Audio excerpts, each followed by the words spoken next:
Welcome back sa aking YouTube channel. I'm Leji Padulina. Kumusta kayo guys? Kumusta ang buong araw nyo? At sana'y nasa maayos kayong kalagayan. At nais kong mag-share ulit ngayon ng panibagong video dahil meron nag-comment sa atin. Ilagay po natin sa screen. Ayan. Ito ay si Christine May Yunaldo. Ang sabi niya, sa mga inasal ba, need ba ng medical?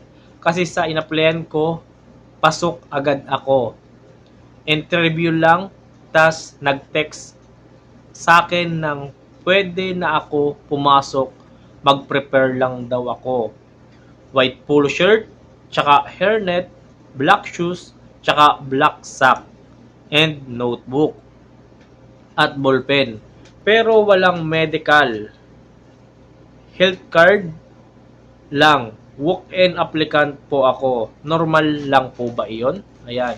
Ito yung comment ni Ma'am Christine.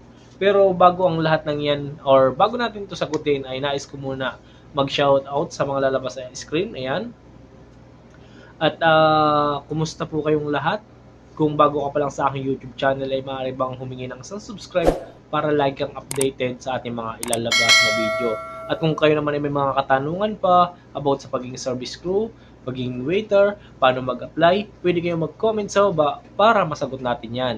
At marami naman tayo diyang old videos na pwede nyo mapanood at pwedeng makatulong sa inyo yung mga nagawa na nating video. Ayan. Yan, panoodin nyo lang yan guys para nang sa ganun ay meron kayong matutunan. Dahil marami na po tayo nagawang video about sa service crew. Ano? So, bago natin ito sagutin ay congrats muna sa iyo, Ma'am Christine, dahil ikaw ay pinalad na makapasa sa job interview. Dahil marami nag-a-apply na minsan ay sumasablay, pero ikaw ay pinalad. At hindi ka na kaagad hiningan ng medical, congrats agad sa iyo. Dahil urgent hiring sila, siguro to follow na lang ang medical mo. So, yun, sagutin natin to kung hindi na ba need ng medical or need ba ng medical sa pag-a-apply sa fast food. So, yan po ay napakahalaga. Yang pagpapa-medical na yan ay napakahalaga. Kasi yan po ay hinahanap sa audit. Ayan. Yung mga health card natin, kung mayroon po ba tayo niyan, napakahalaga po ng ating medical record at health card. Kasi yan po ay kasama sa audit. Chine-check po dyan kung kumpleto yung ating mga papers. A few moments later. Actually, sa aking palagay, kaya ikaw ay kagad na pinapasok ng manager or kung sino mang nag-interview sa iyo is urgent hiring nila. Pero ang pinaka-important talaga, base sa aking experience, is inuuna talaga ang pagpapamedical at pagkuha ng mga requirements, no? Bago tayo mag-start sa trabaho. Pero yung sa'yo, baka urgent hiring nga sila, is pinapa-duty ka na kagad nila kasi kailangan nila ng crew. So, ang mangyayari niyan, to be follow na lang siguro yung mga requirements mo. Siguro mga isang cut-off after mo sumahod, tsaka ka mag-aasikaso ng medical, no? Ng pagkuha ng health card. Kasi ang pagkuha ng health card or pag-requirements is napaka-proseso din yan.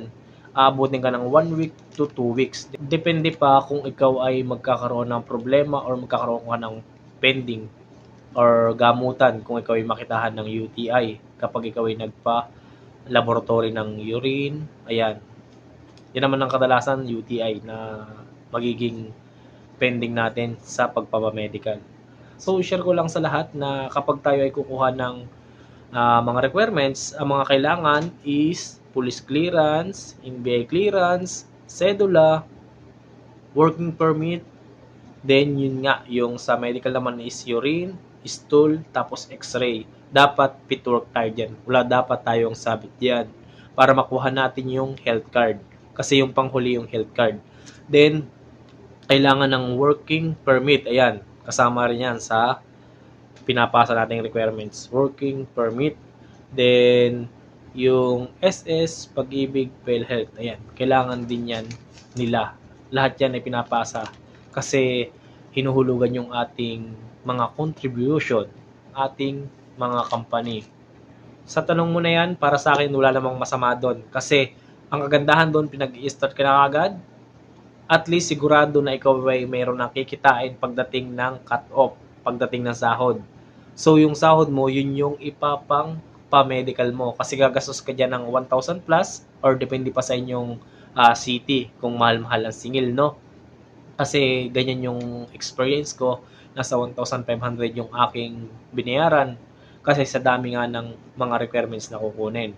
So yun, sana'y magtagal ka sa iyong trabaho at sana'y may natutunan ka sa video na ito at sa mga viewers natin dyan na nanonood at sa mga mag-a-apply pa lang, sana'y may natutunan kayo dito sa video na ito. At kung hindi ka pa nakasubscribe ay maaari pang humingi ng subscribe para lagi kang updated sa ating mga ilalabas na video. So yun, hanggang dito na lang tayo guys at maraming salamat sa inyong panonood and God bless.